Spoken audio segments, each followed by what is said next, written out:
ព្រះពុទ្ធលោកសម្ដែងថាជនទាលទាំងឡាយ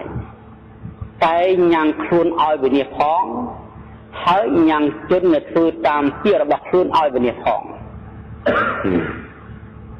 ដែលថាពាលាអតាមញ្ចៈ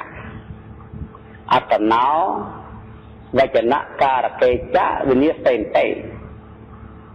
នឹងញ៉ាំងខ្លួនឯងឲ្យវិនិច្ឆ័យផងញ៉ាំងអ្នកធ្វើតាមពាក្យឲ្យវិនិច្ឆ័យផង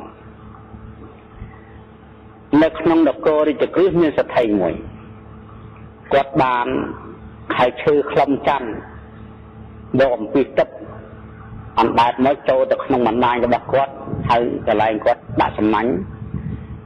ជាកន្លែងលេងទឹកការពារគ្រឿងអលង្ការរបស់គាត់បានមកហើយឈើខ្លឹមច័ន្ទល្អណាស់ឡើងរលោងដែលសអំណាចតែទឹកនឹងថ្មក៏ទឹកនឹងទឹកហើយគាត់គិតថាអាត្មាចង់ពិសោធន៍មើលតើប្រារហ័នមានទឹកតើមួយណាគាត់យកទៅធ្វើជាបាតខ្លឹមច័ន្ទមួយបាតធ្វើបាតហើយគាត់យកទៅចងនឹងចុងរស័យយ៉ាងខ្ពស់ឲ្យគេចងទៅគាត់ប្រកាសថាបើស្ទឹងជាក្នុងលោកនេះមានប្រារហ័នមែន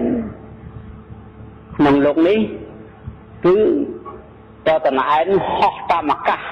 ហើយមកយកបាតទៅបានយើងជឿថាមានប្រារហ័នព្រោះសទ្ធិគាត់គេហៅថាជាកតភាព សម្មាទិដ្ឋិក៏មិនមែនមិច្ឆាទិដ្ឋិក៏មិនមែនគាត់ចង់ដឹងក៏មិនទាន់ជឿទេព្រោះវាមិនដឹងមួយណាមើលប្រារហ័នពីខណ្ឌនៃប្រារហ័នពីខណ្ឌប្រារហ័នគ្រប់ទៅរូបគ្រប់ទៅប្រាណនេះនឹងមួយណាហើយតកាសរយៈ7ថ្ងៃហើយយកអំពីគ្រូ6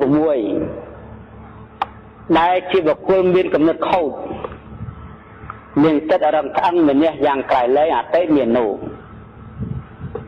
គាត់ថាយើងគ្មានចេះហោះចេះហើរទេតែយើងត្រូវធ្វើយ៉ាងម៉េចដើម្បីប្រើមធ្យោបាយឲ្យគេស្គាល់យើងជាប្រារហ័នហើយបានបាតនឹងផងបានបាតហើយឲ្យគេ